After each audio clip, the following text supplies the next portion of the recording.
Today, I'm going to reveal exactly how I would invest my first $10,000 if I were starting all over again as a complete beginner in my TFSA. And just to give you some context, I've grown my portfolio from $500 in my TFSA to well over $1 million over the past decade. I am thrilled about this growth, especially with the recent market upswings over the past few years.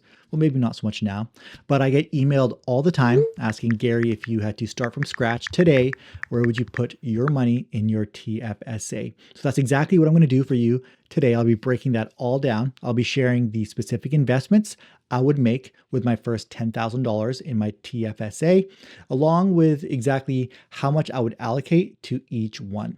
This strategy is designed to balance growth, stability, and liquidity, the three pillars that create sustainable wealth within the tax-free environment of a TFSA. By the end of this video, you'll have a clear roadmap for investing your first $10,000 with confidence. All right, the first is I would put $2,000 into XIC, which tracks the S&P TSX Composite Index. For those who aren't familiar, S&P stands for Standards and Poor, and TSX is the Toronto Stock Exchange. This index represents the top companies in Canada, essentially the honor roll students of the business world. These are companies that have proven their ability to make money year after year and have weathered numerous economic storms. When I first started investing, I made the classic beginner mistake of picking individual stocks like Canadian Tire and various penny stocks. I ended up losing thousands of dollars, and I don't want you to repeat my mistakes. So if I could go back and give my younger self some advice, it would be to diversify broadly through index funds from the beginning. When you buy one share of XIC, you're essentially investing in all the top companies in Canada simultaneously. This includes Shopify, Royal Bank, TD Bank, BCE, Canadian National Railway, Loblaw, Waste Connections, and many others.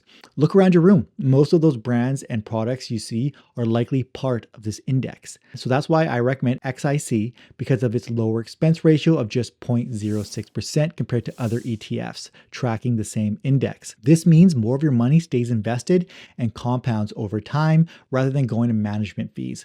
For long-term investors in the TFSA, these small cost savings can add up significantly over the years. Looking at historical performance, XIC typically delivers 7 to 9% annual returns over the long term after accounting for fees. I'll use the more conservative 7% figure for our projections. If you were to invest $2,000 initially in XIC and continue adding $1,000 each year for 30 years in your TFSA as part of your annual $7,000 contribution limit, your investment could grow to approximately $108,000 completely tax-free. Keep in mind that the TFSA contribution limit may increase or decrease in the future depending on inflation, as it's indexed to inflation and rounded to the nearest $500.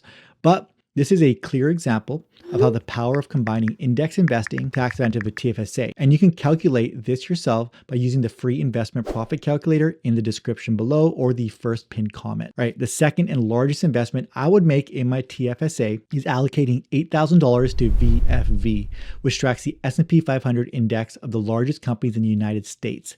This gives you exposure to global leaders like Apple, Microsoft, Amazon, and many others. The S&P 500 has historically delivered excellent returns, often outperforming the Canadian market over the long term. By putting the majority of my initial $10,000 into VFV within my TFSA, I'm prioritizing capital growth potential while still maintaining good diversification across sectors and industries.